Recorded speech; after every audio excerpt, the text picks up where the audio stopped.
Știai că nu ești în totalitate om? Da. Există indicii că în sângele nostru se găsesc fragmente genetice care ar putea proveni dintr-o altă specie. Dintre toate teoriile despre originea umanității, aceasta este una dintre cele mai surprinzătoare și, în același timp, una dintre cele mai convingătoare. Cu mult timp în urmă, un cercetător a susținut că a descoperit dovezi ale unei civilizații mamă, numită Mu. Se crede că de acolo am putea proveni cu adevărat. Dar ce era această civilizație Mu? Și ce fel de urme au găsit istoricii pentru a o numi sursa noastră primordială? Este posibil să provenim dintr-o linie extraterestră? Vom afla împreună în acest nou episod din Umbrele Cunoașterii. În secolul XIX au început să circule zvonuri despre o idee ciudată. O idee care răsturna tot ce credeau istoricii despre civilizația umană. De data aceasta, nu era vorba despre Atlantida, Egiptul antic sau Mesopotamia, ci despre un continent pierdut, anterior tuturor acestor civilizații, numit Mu. Și totul a pornit de la cercetările unui om curios, pe nume Augustus Le Plongeon.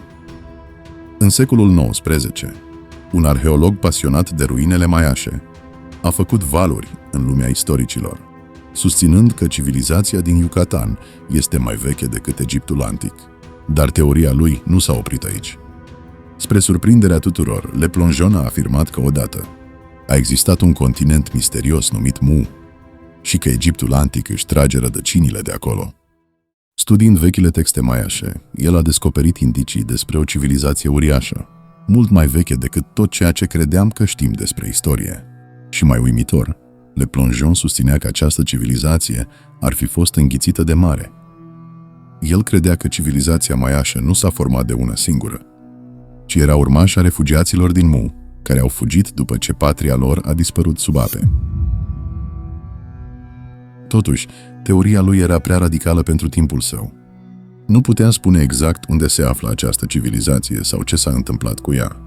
Dacă această civilizație a existat cu adevărat, cum am putea să o dovedim? Fără probe concrete, ideea lui Le Plongeon despre Mu a fost rapid uitată, până când a captat atenția unui alt cercetător curios, James Churchward. Dintr-o dată, ideea uitată despre Mu a revenit în atenție. De ce? De data aceasta, Churchward nu se baza doar pe credință, el pretindea că avea dovezi.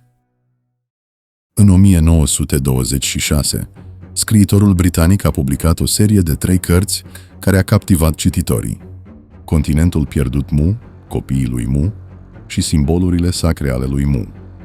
Pagină după pagină, povestea lui Churchward a reușit să răspundă scepticismului și să facă ca lumea să se întrebe dacă Mu chiar a existat. Conform spuselor lui Churchward, cu 50 de ani înainte de a-și publica cărțile, fusese soldat în India. În acea perioadă, a devenit prieten cu un preot de rang înalt, care avea ceva extraordinar de arătat.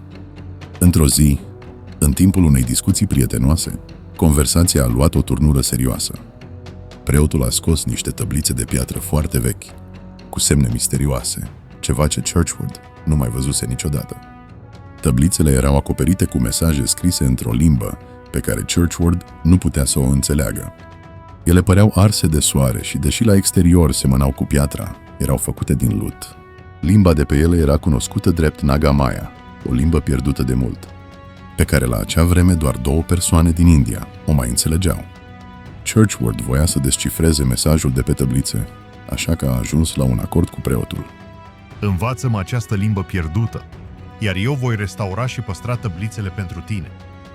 Preotul a acceptat, știind că Churchward era deja cunoscut pentru grija cu care trata artefactele antice. Astfel, pentru Churchward a început o călătorie grea, plină de eforturi, pentru a descifra secretele ascunse în piatră, după ce a reușit să descifreze mesajele de pe tăblițe.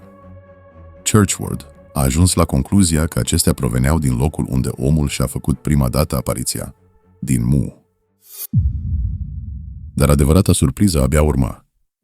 Lumea nu era pregătită pentru întreaga poveste pe care i-o dezvăluia limba Naga Maya. Tăblițele începeau cu povestea creării Pământului, a continentului Mu și a civilizației avansate care trăia acolo. Locuitorii, numiți Nakal, erau descriși de Churchward într-un mod foarte viu. El susținea că Mu a fost un continent real, care a înflorit între 50.000 și 12.000 de ani în urmă, locuit de o populație de culoare neagră, considerată, în multe privințe, mai avansată decât civilizația noastră. Ca să-și surprindă și mai mult audiența, Churchward povestea că Mu avea peste 64 de milioane de locuitori, 7 orașe mari și chiar colonii pe alte continente. Cei 64 de milioane erau împărțiți în 10 triburi, dar trăiau sub un singur guvern și împărtășeau aceeași religie. Și acum, marea întrebare: unde se afla acest continent pierdut? În mijlocul Oceanului Pacific. Da, ați auzit bine. Churchward susținea că Mu se întindea în Oceanul Pacific, de la Marianas până la insula Paștelui și de la nord la sud, de la Hawaii până la Mangaia. Era atât de vast încât, potrivit estimărilor istoricilor, ar fi fost mai mare decât America de Sud. Un continent pierdut, cu adevărat uriaș. Dar ne întrebăm, ce se afla în inima acestui continent pierdut? În afară de locuitorii săi Naacal, Mu era un adevărat paradis natural. Churchward îl descria ca un ținut impresionant, cu râuri lungi, dealuri imense și câmpii întinse, pline de frumusețe. Ce începuse ca niște tăblițe arse de soare, scrise într-o limbă necunoscută, a ajuns să fie considerat martorul unei civilizații antice care ar fi dat naștere omenirii. Totuși, mărturia unui singur om, oricât de convingătoare, nu putea fi suficientă pentru un subiect atât de controversat. Și totuși, întrebările nu încetau să apară. Dacă Churchward avea dreptate că Mu a fost civilizația mamă a omenirii, atunci ce s-a întâmplat cu cei peste 60 de milioane de locuitori ai acestui popor avansat? Unde au dispărut toți? Churchward răspundea simplu și uluitor: pur și simplu au dispărut. Churchward relata că, acum 12.000 de ani, Mu a fost distrus aproape peste noapte. Este șocant, nu? El susținea că o serie bruscă de cutremure și erupții vulcanice au devastat continentul. În mijlocul haosului, pământul sfărâmat s-a prăbușit într-un abis imens de foc și treptat a fost acoperit de ape pe o suprafață uriașă.